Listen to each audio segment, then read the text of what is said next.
I'm Lori. 3 weeks ago, I sat at the head of a steel conference table in Fort Wexler's Secure Intelligence Wing. The blinds were drawn, and the seal of the Department of Defense shone behind me. I wore my dress uniform, not for show, but for clarity. The door opened, and two federal marshals escorted my brother, Jake, in. He no longer looked like the confident police officer who had humiliated me in front of our family. Instead, he was a broken man in a gray suit that hung loosely on his frame. I remembered the day I was at my grandmother's house for dinner. I had been eating roast beef, just like any other family gathering. But then, Jake, a police officer, accused me of impersonating a military officer and theft of government property. He handcuffed me right there at the dinner table, in front of our 23 relatives. The room went dead silent, and I could feel the weight of their judgment. Growing up in a small town in Texas, I was always the odd one out. Jake was the star athlete, the class president, and he went straight to the police academy on a scholarship. My parents, strict and traditional, were always proud of Jake. My mother, a housewife, often told her friends that I was too different, too quiet. My father, a local businessman, thought I was just going through a phase. I was always interested in military strategy and global conflicts. I kept notebooks filled with maps and read military manuals under my blanket at night.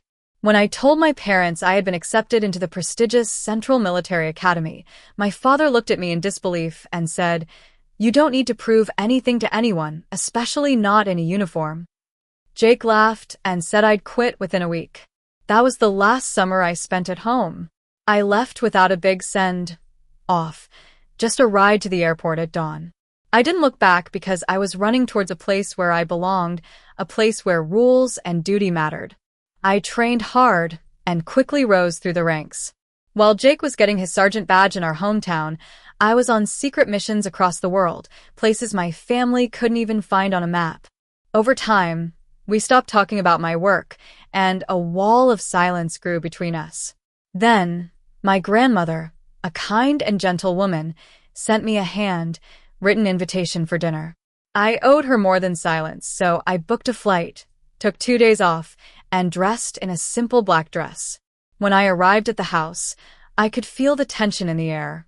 The dinner started off with small talk, but halfway through, Jake started his accusations. He pulled out a manila folder filled with photos and surveillance of me. He claimed I was a fraud, wearing medals I didn't earn, and living a fabricated life. Just as he was about to arrest me, the front door burst open. In walked General Thompson, a tall, silver-haired man with more medals than anyone in the room had ever seen. He ordered Jake to step away from me and revealed that I was a decorated brigadier general in the United States Army, with a clearance higher than Jake's entire department. Jake was in shock. He stammered that he didn't know, but I told him he never asked. The cuffs were removed, and for the first time, Jake really saw me for who I was. Back at the conference table, I slid a document across to Jake, detailing all the unauthorized surveillance he had done. I told him that he had not only humiliated me but also compromised federal operations, and 2 agents had died because of his actions. He finally admitted that he was jealous of my silence and confidence, and that he wanted to drag me down. I told him I was recommending prosecution, with no family interference. He didn't argue. 2 nights later, my grandmother called. She said she was proud of me for staying calm and composed. She didn't want our family to fall apart completely. I told her I wouldn't be coming back for family dinners, but I appreciated her words.